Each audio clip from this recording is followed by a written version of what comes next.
Details about the explosion that's rocking the town of West, 20 miles north of Waco. A fertilizer plant exploded there just before 8 o'clock this evening.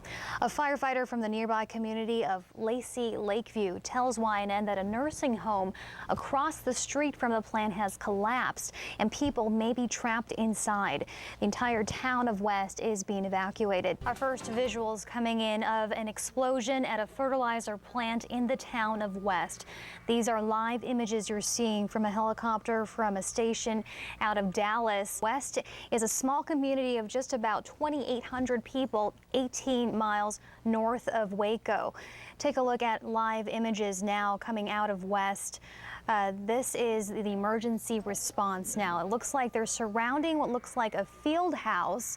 A lot of people were at a football field just meters or very close to this field house earlier, and we just got some information from our reporter Rex Castillo out there now saying that that field was actually evacuated for fear of a third explosion happening. Now, we're working on getting Rex on the phone.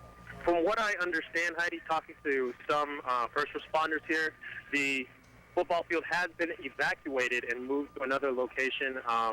It seems that the command center area is either being moved to this West Community Center or to another location that I have not been able to locate right now. And what's the reason for them to evacuate that football field? What the officials have told me is that the danger is still there of a possible third explosion. The conditions seem to be that dangerous, and they're trying to evacuate as many people away from that area as possible. So have there been, then I take there's already been 2 explosions. Can you shed some more light on that? From what I understand, there have been 2 explosions. I am unaware of the cause right now, but the biggest concern is to divert as much traffic away from the area as possible. Right. I understand for you it was tough getting in just because of how congested the roads are. Can you tell us just what it's like to be on the ground there? It is very, very hectic right now. We have cars parked all over the lawn. The roads have pretty much been bumper to bumper of emergency vehicles, both fire and ambulances. It seems right now that the biggest concern is to get the most severely wounded, whether they be elderly or other injuries, to get them to safety as much as possible. Even coming up to this location, driving towards here, I saw at least 5 or 6 ambulances heading towards Waco to the hospitals there. How about injuries? Have you seen any firsthand? I have seen a multitude of injuries, from people having to be carried out in stretchers into ambulances to people walking around with braces, some with head injuries, some with arm injuries, others with more assistance medically. As of right now, we do have some elderly being transported away in wheelchairs who seem to be in shock with some foot injuries right now, and the biggest concern is to help them get to safety as much as possible. There is still a very active scene this evening in the town of West, Texas. After an explosion at a fertilizer plant around 7:50 this evening, the entire town is being evacuated. Right now, Marty with the West Independent School District is joining me on the phone. I actually was at my own house. Excuse me, there's a helicopter. I was actually at my home to actually go see what was going on up there at the plant, because it had caught in fire. At first location next to one of our campuses, I was a little concerned about what our status was going to be for school in future days if something were to happen. As soon as I slipped my second shoe on, an explosion rocked my own house. And I live 2.5 to 3 miles away from that facility on the south end of town, very near to where we're at right now. So it was a huge explosion. How do you even cope with something like this, such a massive incident that hits such a small town? Yeah, it's going to be a challenge. We've got a lot of work to do. The school district is the largest employer in the town, and certainly this part of the county. We educate 1,500 kids, of our school system that incorporates actually 122 miles on the northern part of McLennan County, just north of Waco. So we've got some challenges here. We're going to have some kids who have loved ones that have been affected by this, in very traumatic ways. And so when you talk about educating kids, it's going to be a challenge. The other thing is just being able to offer kids a quality place for school. We've had three of our 4 campuses, the buildings, because of this explosion, have been affected. One, I haven't been able to see it in daylight yet, but I'm thinking that it's probably completely obsolete now. We're not going to be able to use our intermediate campus that was located right by the explosion. We've got an older building. Our middle school is going to have some structural issues, and so is our new high school that was built less than 15 years ago. So we'll have to get daylight, upon us, and certainly have some clearance from some structural engineers, and certainly get away from the danger that still exists there with that fertilizer, so we can go check and see how our facilities are doing, so we can educate kids and get back on track, because we're going to be an integral part of helping heal the community, I feel. For sure, yes, Marty. And I mean, being such a small town, I'm sure this is a place where everyone knows each other or is only one step removed from the next person. Do you know anyone personally who's been impacted by this?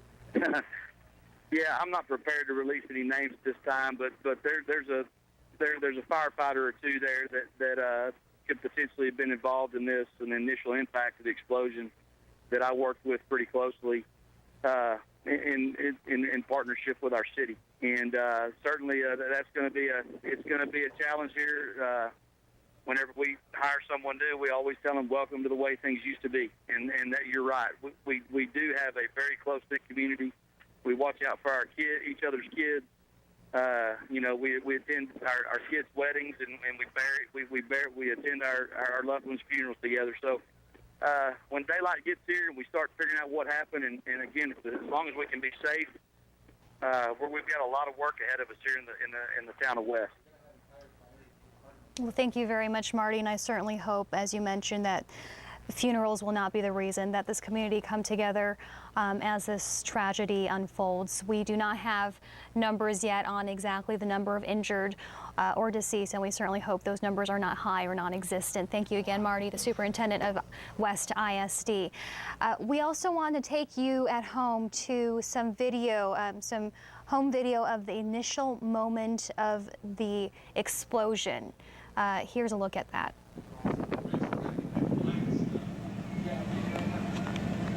It should collapse. There, looks like it's jumped out the window. Are you serious? Yeah. Oh, you okay? Dad? You okay? Dad, I can't hear. Come here. I can't hear. Get out of here. Please get out of here. Oh my God. Please get out of here. Please get out of here. Oh my God. Dad, please get out of here.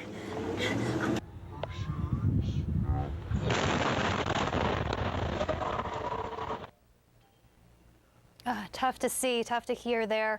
As YouTube video we were just showing you of the initial moment of the blast. As we heard from eyewitnesses on the ground, there was initially a fire at the West fertilizer plant, so a lot of people already focused on that area. You saw the flames shooting up from the plant, but what they weren't expecting was that blast that just shook the video we just saw.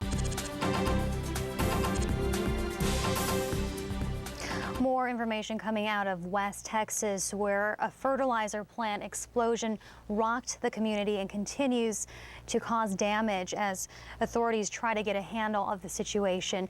Latest updates, we're monitoring reports from other outlets saying that the mayor of West has said that up to 7 firefighters are currently unaccounted for. Right now, I want to take you to a caller we have on the phone, Miss Becca Stroud. Becca, I understand you are working at Motel 6 close by to West. That is correct. Becca, what did you see and hear at the moment of that explosion?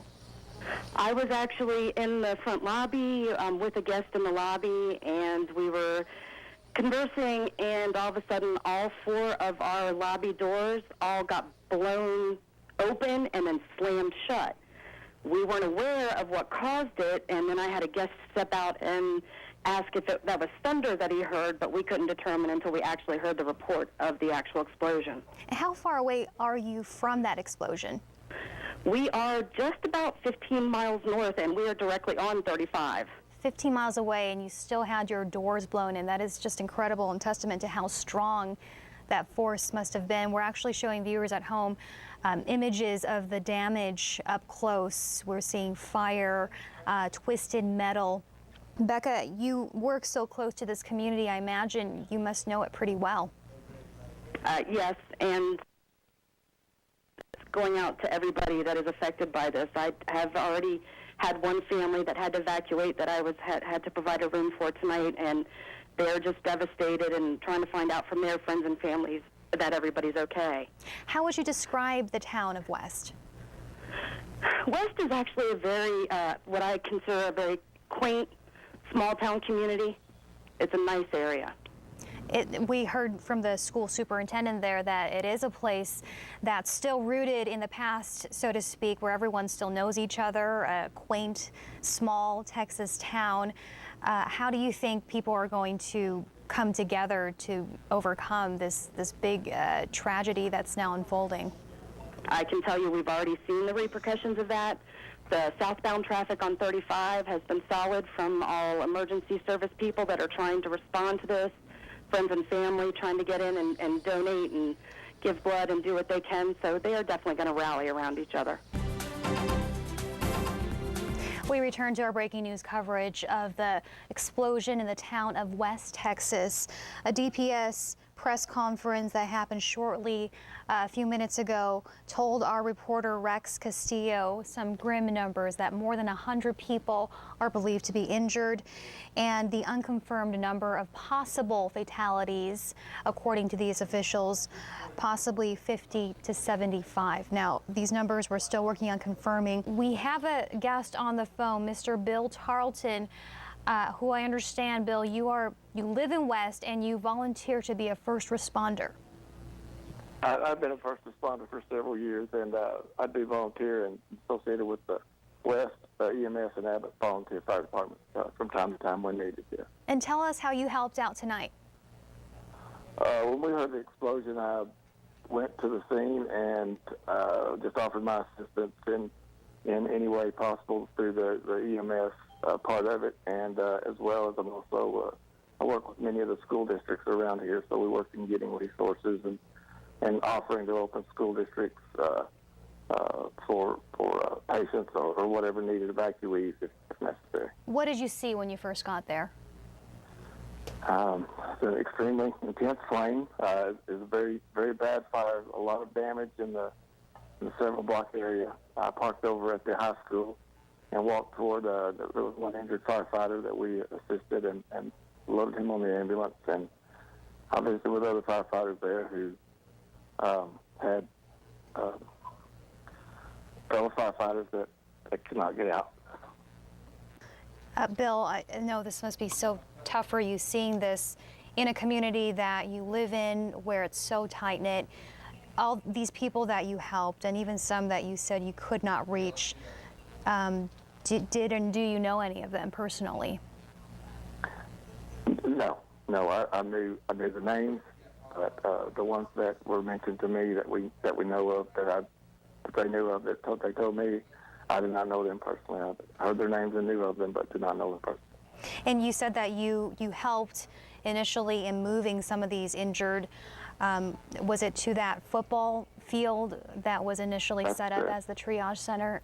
Describe that. That's where I went. A lot of them had already been moved there by the time I got there. We were just helping assist them once they got there. What kind of medical? I did not actually move any of them from the scene. Where I was on the scene was too intense to get close to. What kind of medical help did you give to the folks you could reach? The ones that I dealt with were relatively minor care. Some of the nursing homes, again, dazed and confused, and minor cuts and scrapes. And, I mean, there's a lot of lacerations. And that's about what I dealt with at that point. And these were folks among the 133 who were residents of the West Rest Haven, is that correct? Yes. We had been hearing initial reports that people might have been trapped there at first, and that it took volunteers like yourself and first responders to get them out. Was that the case? That is what I heard, but I was not on that part of the scene. There were several things going on at once. There was the fertilizer plant and I was upwind from that, but closer to that. Then you had the intermediate school that was on fire, and then you had the nursing home and the apartment. And all of these are, you have to go around them to get to them. You know what I mean? You can't, there were different parts of the scene. So there were different people at different parts of the scene and helping in different ways, getting them to that common area, which would be the football field. And because this, the destruction was so widespread, covering 5 blocks from what I understand, of course, that took a lot of coordination and a lot of folks like yourself who had to fearlessly rush in there and help, and I'm sure people appreciate that so much, Bill. There are, I can't even, I mean, there were 6 choppers in the air just right off the bat, and we moved the they moved the command center to another part of town, a safer part of town, and there are just, I don't know, hundreds, maybe thousands of emergency vehicles and people here, professionals helping out. They will get it under control, but we are concerned because the winds are due to shift out of the north at about between 6 and 7 in the morning, and that will create, if we don't get it under control, that will create a possible hazard for the rest of the town. The incident is on the north side of town, and the wind was blowing from the south to the north at the time very, very strongly. And that's the concern, is that hopefully they can get it under control before it shifts back and heads back the other way. And so I understand there are still flames happening as we speak. Yes. We did hear some good news, at least from firefighters, that as of at least an hour ago, the flames were controlled. Of course, that doesn't mean they were put out, and as you just mentioned, anything can happen when the weather changes. Right, and I think it is definitely in good hands, but I'm sure they will keep a cautious eye on it until they get it. Bill, where are you at now, Bill? I am back over on the south side of town. I live on the south side of town, and that's where I am right this moment. I just came in for the interview. And you are being allowed to stay at your home tonight? Yes, and we do have, I know it reports that electricity has been cut to the town, and there parts of the electricity, parts of the town does still have electricity, and we still do it at this part of town. West is it's probably I'd say almost a 2-mile long town. It's fairly narrow, but it's very long. And this occurred over on the north side of town. So at this point, the south side of town is relatively unaffected.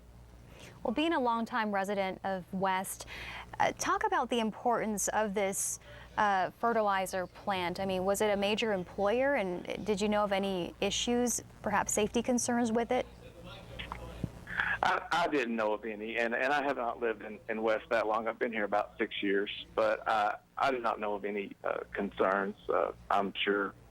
I don't, other than that it was relatively close to some of the residential and school areas. And actually, I think the fertilizer plant had been there for many years, and I think the town kind of built around it. Right, since the 1950s, from what I've learned. Right. As far as where you are at now, do you smell any chemicals in the air or feel endangered in any way? No, not now. But that's the concern, is when the wind shifts back out, that could be a possibility. Well, Bill, what do you do now? I mean, you've just seen this devastation, struck by this suffering, and you were there, seeing some of the worst of it. What's going through your head?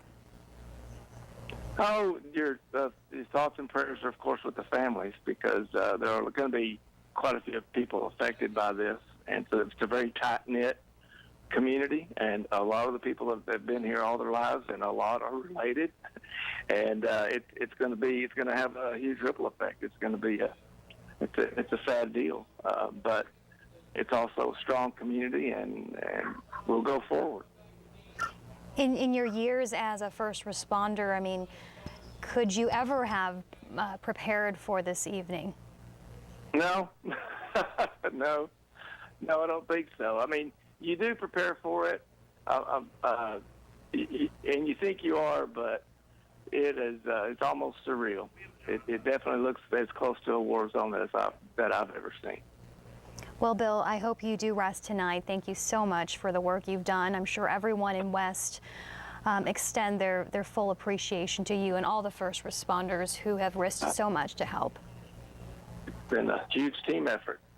All right. Thanks for your interest and thought. Thank you for your time, Bill.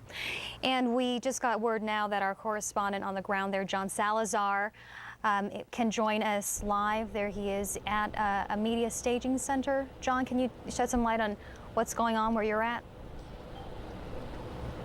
Yeah, Heidi, I want to give you some of the latest information that we received from DPS not too long ago. A DPS public information officer said that no more help is needed.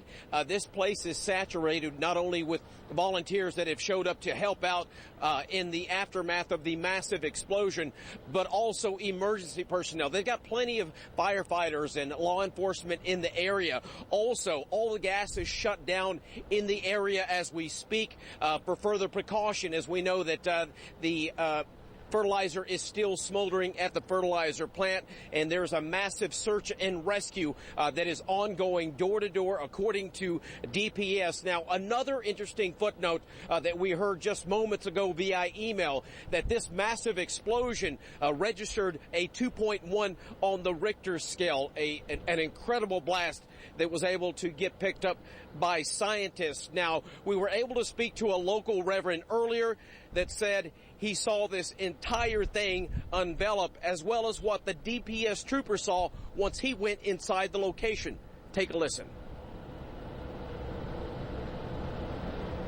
And you can just see this big fire, and then all of a sudden it dies down, and then all of a sudden it goes back up, and then you just see the big explosion. Everybody started running, kind of like ducking, just shook the ground. My daughter, she lived about 2 blocks over. We goes over, and her house is just demolished. Her pickup is demolished. Everything is demolished over there. I can tell you I was there. I walked through the blast area. I searched some houses earlier tonight.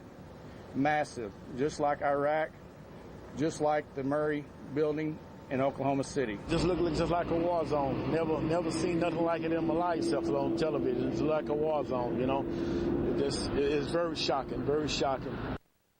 Yeah, the daughter of that reverend is also is on the local school board, the West School Board.